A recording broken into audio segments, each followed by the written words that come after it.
கர்த்தருடைய பரிசுத்த நாமத்திற்கு ஸ்தோத்திரம் உண்டாவதாக. கர்த்தராகிய இயேசு கிறிஸ்துவின் நாமத்தில் உங்களுக்கு கிருபையும் சமாதானமும் உண்டாவதாக. இந்த நாளுக்குரிய தியானத்திற்கான தேவ வார்த்தை ஏசாயா அதிகாரம் 29 வசனம் 13. இந்த ஜனங்கள் தங்கள் வாயினால் என்னிடத்தில் சேர்ந்து தங்கள் உதடுகளினால் என்னை கனம் பண்ணுகிறார்கள். அவர்கள் இருதயமோ எனக்கு தூரமாய் விலகி இருக்கிறது. அவர்கள் எனக்கு பயப்படுகிற பயம் மனுஷராலே போதிக்கப்பட்ட கற்பனையாயிருக்கிறது. பிரியமானவர்களே, கர்த்தருடைய பிள்ளைகளாகிய நாம் கர்த்தரை நம்புகிறவர்களாய், நம் முழு இருதயத்தோடு அவரை துதிக்கிறவர்களாய், அவருடைய நாமத்தை கனப்படுத்துகிறவர்களாய் வாழ்வோம். பெயர் கிறிஸ்தவர்களாய் வாழாதபடிக்கு உண்மையாய் கர்த்தருக்கென்று அவருடைய நாமத்தை மகிமைப்படுத்தி அவருக்கு பிரியமுள்ள வாழ்க்கை வாழ்வோம். ஏசாயா 29, 13, 14 வசனங்களில் இந்த ஜனங்கள் தங்கள் வாயினால் என்னிடத்தில் சேர்ந்து தங்கள் உதடுகளினால் என்னை கனம் பண்ணுகிறார்கள். அவர்கள் இருதயமோ எனக்கு தூரமாய் விலகி இருக்கிறது.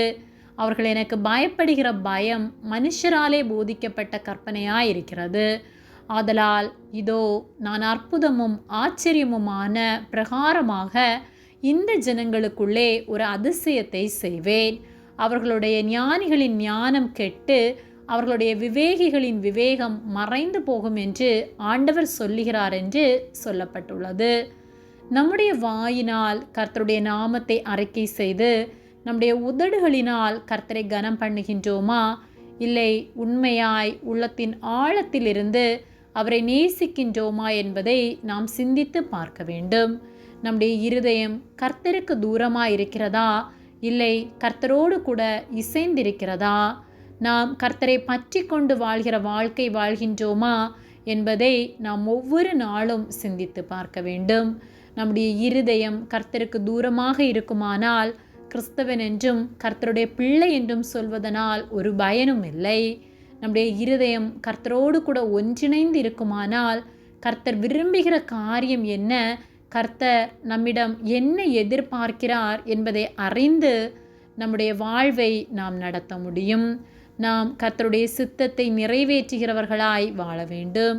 கர்த்தருக்கு பயப்படுகிற பயம் மனுஷனாலே போதிக்கப்பட்ட ஒரு கற்பனையாய் அல்லாமல் நம்முடைய உள்ளத்திலிருந்து கர்த்தருக்கு பயந்து அவர் விரும்புகிறவற்றை செய்து அவர் அருவருக்கிறவற்றை நாமும் வெறுத்து அவர் விரும்புகிற வாழ்க்கை வாழ்வோம்.